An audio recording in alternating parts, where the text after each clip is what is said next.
Assalamualaikum warahmatullahi wabarakatuh. Teman-teman, kembali ke Pak D Sambal ya. Kali ini kita ucapkan selamat datang di dunia baru geopolitik Asia Tenggara, di mana perjanjian-perjanjian internasional ini tidak perlu lagi dibuat oleh semua negara ASEAN. Cukup tunggu Indonesia yang teken, lalu sisanya tinggal fotokopi dan minta materai ke Indonesia. Ini kata profesor asal Malaysia yang memuji ya negosiasi Prabowo dengan Trump yang menghasilkan kemenangan di mana Indonesia bisa mencapai kesepakatan 19% yang awalnya 32%. Seperti apa perbincangan yang penuh dengan makna ya dan kemenangan bagi negara ASEAN. Yuk kita saksikan videonya. And I want to get your initial thoughts on the US-Indonesia trade deal. What do you make of it? Do you think this is a good deal? Who came out on top, would you say? I would say it is a case where both sides could announce victory and quite convincing. And if you wish to really say who blinked first, I would say Trump blinked first. Jadi Trump yang memberikan kode ya. Prabowo. You must understand that when on April 9th, when Trump suspended his comprehensive tariffs on the entire world for 90 days, when he suspended for 90 days, he said we'll have 90 deals in 90 days. And before the news 2 days ago about the Indonesia deal, he had only 3 deals in hand. One deal is the deal with Vietnam. The second one is a framework agreement with the United Kingdom and another framework agreement with China. Not as specific as the one that Indonesia. Okay. So for someone who sells himself as the master of the steel when it comes to making deals, he doesn't have many deals to show. So he was very eager to bring to report more successes. That's number one. And Indonesia for him was a success on more than just getting a deal on trade. It's also a success in bringing Indonesia to what would be seen as within the U.S. circle of friends. Because you must understand that just before Prabowo spoke to Trump, a week before that, Mark Rubio, his Secretary of State, the Foreign Minister, was in Kuala Lumpur for the ASEAN meetings. He said something very revealing, which is that Southeast Asia will get a deal better than most other places in the world. He said that partly, of course, to have a present to give to his fellow foreign ministers. More importantly, his presence is to push ensure continued U.S. presence in the South China Sea. And he's in search of allies to support the U.S. position on the South China Sea as opposed to oppose China. So when he said that we will be more relaxed, this is a paraphrase, of tariffs on this part of the world, he really meant it. And Trump really meant it. Which is, you must understand that in between Rubio's announcement that will be easier on this part of the world because we want you to be our friends, Trump had also announced that he would put high tariffs on countries who are members of BRICS. And that's why he put 50% on Brazil. Right. Even though Brazil was running, even though the United States was running a balance of payment surplus against Brazil. So he promised to impose tariffs on countries in BRICS. If you look at Southeast Asia, only Indonesia is a member of BRICS. BRICS. Malaysia A full member. is still observer status, hasn't applied for full membership. Thailand also observer status, Ya, betul. has chosen not to apply for full membership. Right. So only Indonesia had stepped boldly forward to take full membership. Okay. And was he punished? Clearly, he has not been punished. Enggak dihukum sama Amerika. This is because Indonesia is very important. ASEAN is very important to the US calculation in Oke. confrontation with China. Mhm. Definitely doesn't want ASEAN to be on the other side. Of the 70 million people living in ASEAN, 30 million of them live in Indonesia. That's right. And that is clearly the single most important country and the country with the highest economic potential in the future. Okay. So when I say Trump blink, it is not only because of the future economic importance of Yeah. Indonesia, it's also the present geostrategic importance of Indonesia. All right. I love everything you've just said, and I think that opens up space for all the things for us, more things for us to talk about in this episode. But before we get into the geostrategic importance of Indonesia and this deal for the US, can I ask you about some of the chatter that's happening locally in Indonesia? So I've kind of fallen into the Indonesia Twitterverse, and some of the comments coming out from experts and even Yeah. citizens themselves, netizens themselves, have been comparing the Indonesian deal to the deal that Vietnam got. So many claim that Vietnam got a far larger tariff cut, despite Vietnam having a bigger deficit with the US and more transshipment issues. So they're saying, well, actually, Indonesia didn't get as good of a deal as Vietnam got because the quantum of the cut that Vietnam, or the tariff reduction that Vietnam got, was far higher than what Indonesia negotiated. Is that just dampening, like raining on the parade, do you think, of the Indonesian deal, or is there merit in the conversation? I actually think of it as a nonsensical objection. Okay. The fact that the reduction was so big. The reduction was so big largely because Vietnam basically committed to limit the re-export of goods from China to the United States. Right. Vietnam is a lot closer to China than Indonesia. So a lot of it was Closer. coming through Vietnam rather than through Indonesia. Right.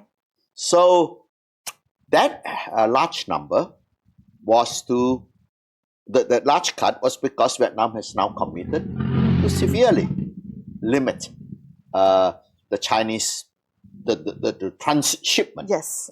And furthermore, I think that the Americans have also pressed on limitations on Chinese investment in Vietnam.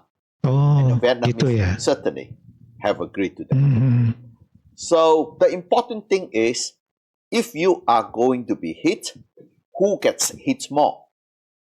Well, they are hit about the same. One is 20%, one is 19%. It's just 1% So, difference. But the fact that he makes it 1% lower than Vietnam is really a gesture of, yes, I think you got a better deal than Vietnam. That is a Trump signal. Yeah. Okay.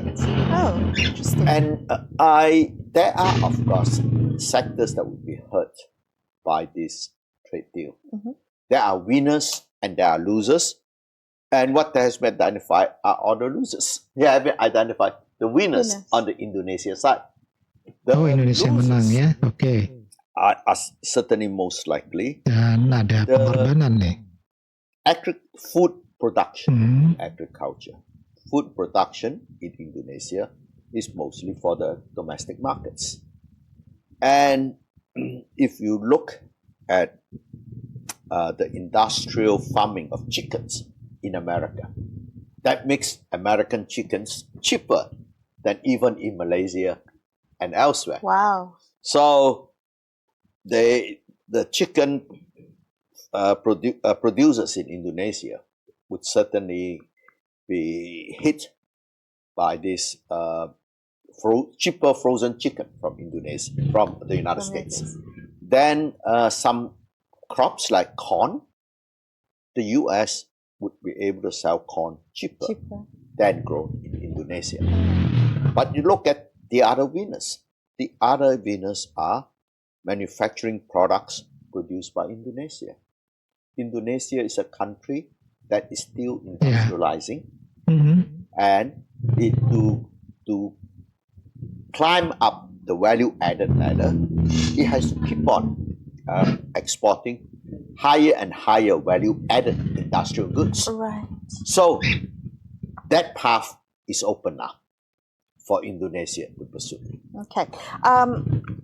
Indonesian President Prabowo Subianto, he said that Donald Trump was a tough negotiator in this deal. And this, I think, is quite interesting because of Trump's persona of being a deal maker. Talk to me about how you see this trade deal shaping the tone of how Prabowo would deal with the US. And I want to come back to what you mentioned about the US's circle of friends now expanding to include Indonesia. Indonesia seems to be in a quite precarious position, being close to China, being in BRICS, but now playing ball with the US over these tariff threats. How do you see this setting the tone for future relations and managing these spheres of influence? Oh, Indonesia, I think, is leveraging its geostrategic weight to mobilize foreign concession to support its economic development. Basically, I'm not the business of saying who are my friends, who are my enemies. Everyone is my friend. Yeah, betul. And to deliberately say that I belong to one camp or the other camp is nonsensical, because on some issues I'm with one group, on other issues I'm not with a particular country. Like on Palestine, Indonesia is certainly on the other side from the United States, on the same side as China. Right. On the South China Sea, Indonesia is definitely on the US side and not on China's side. So he says, we look at our best interest and we take our sides accordingly.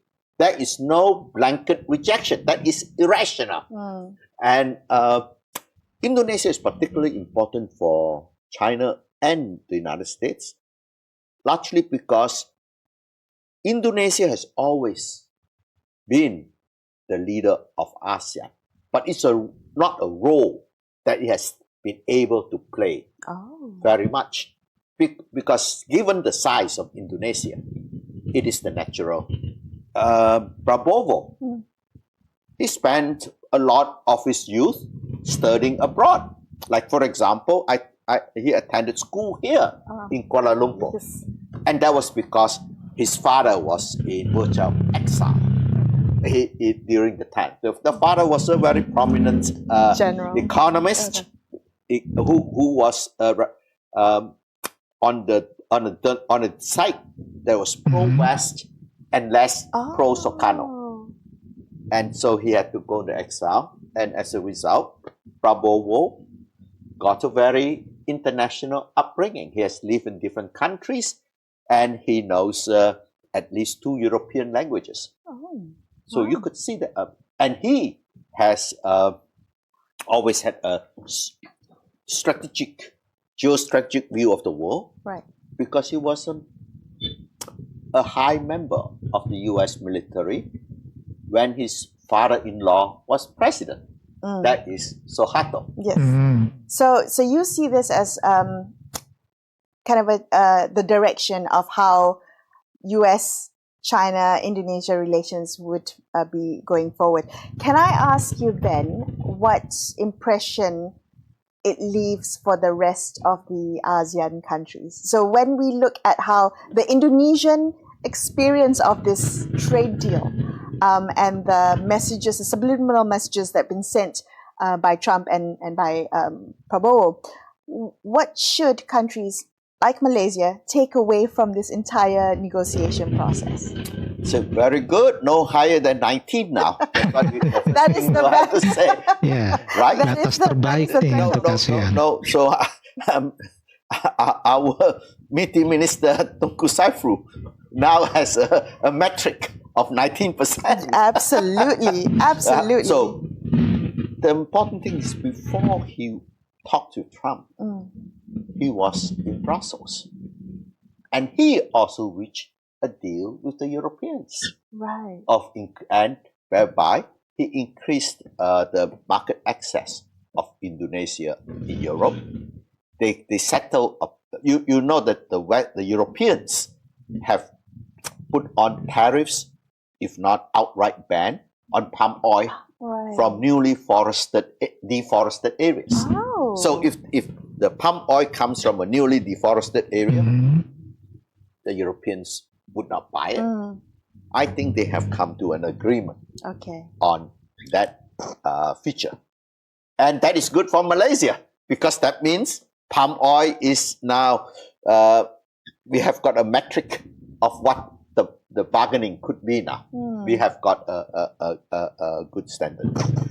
But what has happened is he has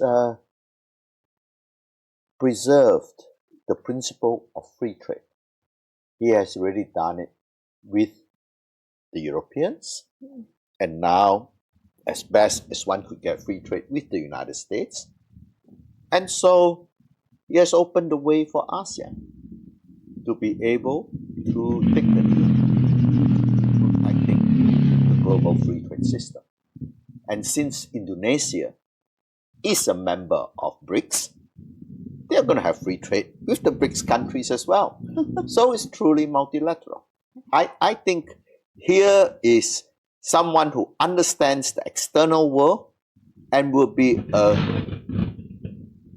guiding force on the foreign economic policy of the ASEAN region. Okay. There need not be a formal agreement on what the collective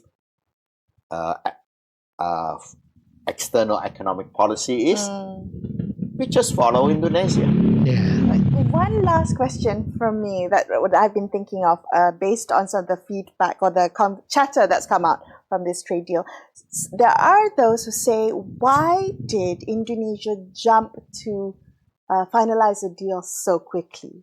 Because the August 1st deadline is still some ways away, a couple of weeks away, and being so few countries having finalized a deal, did Indonesia jump the gun in signing this agreement or in finalizing this deal when it should have maybe waited a little longer, a little closer to the deadline? What do you think about that? I mean, bearing in mind also the 90 deals in 90 days target, was in terms of timing, did Indonesia do this right in locking in a deal before the deadline?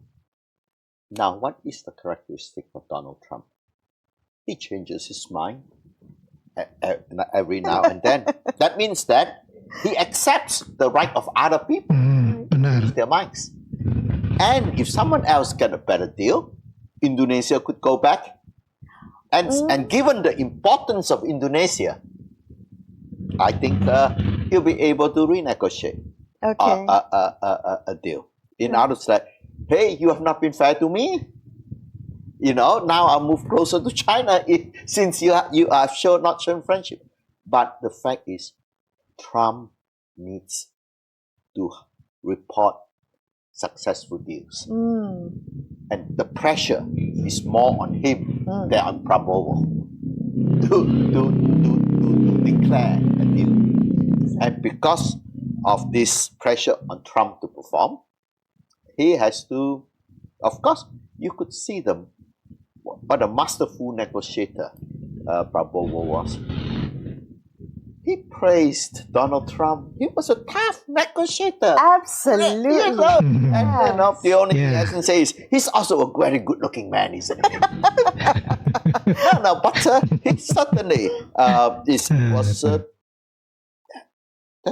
as opposed to the Trump letter that we talked about the last time. So, He's a truly accomplished yeah, diplomat. a masterful negotiator. Fantastic. Oke ya, teman-teman, ini tadi cukup panjang videonya, tetapi semua isinya ini memberikan pengetahuan yang cukup bagus buat kita. Kenapa di sini Indonesia, ya kalau di dalam negeri itu ada yang mengatakan bahwa keputusan Indonesia bernegosiasi seolah-olah Indonesia yang dirugikan. Padahal banyak pakar-pakar dari luar negeri termasuk dari Amerika Serikat sendiri itu merasakan bahwa justru Indonesia yang paling diuntungkan apalagi untuk kedepannya. Jadi menurut Profesor Emeritus Datuk Dr. Wu Wing Tai, satu-satunya cara negara-negara ASEAN, ini khususnya Malaysia, untuk tetap relevan secara ekonomi dan diplomatik adalah dengan mengekor Indonesia. Betapa mulianya pengakuan ini. Akhirnya dari mulut seorang akademisi Malaysia terdengar juga sebuah kalimat langka. Malaysia ini nggak perlu repot-repot bikin perjanjian luar negeri, tinggal ngikut aja Indonesia. Tapi ya, tenang dulu, ini bukan pengakuan dosa ya. Ini adalah buku panduan ASEAN edisi terbaru. Bahwa Indonesia itu di depan, Malaysia di belakang, dan ASEAN di belakang Malaysia. Nah, Trump ini kan membutuhkan 90 perjanjian dalam 90 hari. 2 hari awal sebelum Indonesia ini taken, baru 3 yang berhasil. Lalu datanglah Indonesia. Nah, Indonesia ini bukan hanya datang, tapi menyelamatkan muka si Trump nih ya dari pencitraan yang dia buat untuk masalah global tentang tarif yang dia berikan. Tanpa Indonesia yang kemarin, maka stagnan bagi Trump untuk bisa mencapai kesepakatan dalam 90 hari untuk 90 kesepakatan atau perjanjian. Nah, jadi kata Profesor Wu, Indonesia adalah hadiah terbaik dari Asia Tenggara untuk Amerika Serikat. Lalu Malaysia bagaimana? Ini Malaysia ini masih sibuk hitung-hitungan nih, metrik sawit dan debat internal tentang mau gabung BRICS atau enggak ya. Sementara Indonesia ini sudah gabung, sudah taken dan sudah untung. Dan yang lebih sakti lagi, kita ya tidak dihukum oleh Amerika Serikat seperti anggota BRICS yang lainnya, di mana anggota BRICS yang lainnya, contohnya adalah Brazil, ini mendapatkan hukuman ya sebesar 50% ya untuk tarif masuk ke negara Amerika Serikat. Nah, kita tunggu aja perundingan yang berikutnya. Nah, sementara Indonesia mendapatkan 19% yang awalnya 32%. Sementara Malaysia ini belum melakukan perundingan lebih lanjut, masih menunggu waktu dan masih ada waktu sampai dengan sebelum tanggal 1 Agustus 2025. Jadi ini akan ada perubahan-perubahan ya nantinya, karena untuk posisi sekarang Malaysia mendapatkan 25% tarif masuk ke negara Amerika Serikat. Ya tentu saja netizen Malaysia ini nggak mau diam. Ada yang menyeletuk juga mengenai bahwa Vietnam itu dapat pemotongan tarif lebih besar dari Indonesia. Ya ini disanggah sama Profesor Wu ya, bahwa itu penilaian yang tidak masuk akal. Akhirnya ada juga nih ilmuwan Malaysia yang menyadari bahwa membandingkan Indonesia dengan Vietnam itu seperti membandingkan nasi lemak dengan nasi padang. Yang satu dibungkus daun pisang, yang satunya lagi membungkus ASEAN. Nah, jadi uniknya saat Trump mengancam negara-negara BRICS dengan tarif 50%, ya seperti yang tadi Pak De bilang, ya adalah Brazil contohnya, justru Indonesia ini diberikan potongan tarif dan juga karpet merah yang luas dan panjang. Sementara Malaysia bagaimana? Ini masih di status sebagai pengamat di dalam BRICS ya. Itu loh status yang seperti orang pacaran 7 tahun tapi masih dibilang teman dekat. Sementara Indonesia ini langsung diseriusin. Trump nggak mau nih ya main-main ya sama Indonesia. Karena kata Wu, Indonesia itu sangat penting. 30 juta dari 70 juta warga ASEAN itu tinggalnya di Indonesia. Artinya, kalau ASEAN itu tubuh, maka Indonesia itu jantungnya. Lalu Malaysia apa? Ya mungkin kutil-kulanya, ya nggak tahu nanti bagian mananya. Nah, tapi Trump itu negosiator keras, ya itu kita paham dan tahu. Dan juga Prabowo itu ternyata lebih keras lagi, lebih tegas lagi. Tapi ya tetap mesra hubungannya. Ini komentar dari Profesor Wu yang bikin seluruh podcast tiba-tiba berbau parfum patriotik. Nah, Prabowo tidak hanya dikenal karena latar belakang sebagai militer ya, atau karena bisa dua bahasa di Eropa, atau karena pernah sekolah di Kuala Lumpur, tapi sekarang dikenal sebagai arsitek perjanjian global yang tak kena penalti dari Brits maupun Amerika Serikat. Bahkan Profesor Wu tidak bisa menyembunyikan kekagumannya. Prabowo seorang negosiator ulung, seorang pemimpin ASEAN yang membawa arah ekonomi kawasan, dan ya hampir saja dia bilang Prabowo juga tampan, ya sayangnya itu tidak sempat karena mic-nya sempat dimatikan. Nah, ini Profesor juga menyimpulkan bahwa tidak perlu lagi nih ada perjanjian ekonomi formal di ASEAN, cukup ikut saja Indonesia. Ini luar biasa sekali ya. Setelah sekian dekade ASEAN ini berusaha berdiri sejajar nih ya. Kini resep kesuksesan ASEAN adalah numpang nama di belakang tanda tangan Prabowo. Ini seperti skripsi kelompokan ya. Indonesia kerja semuain ya, Malaysia tinggal kasih nama saja.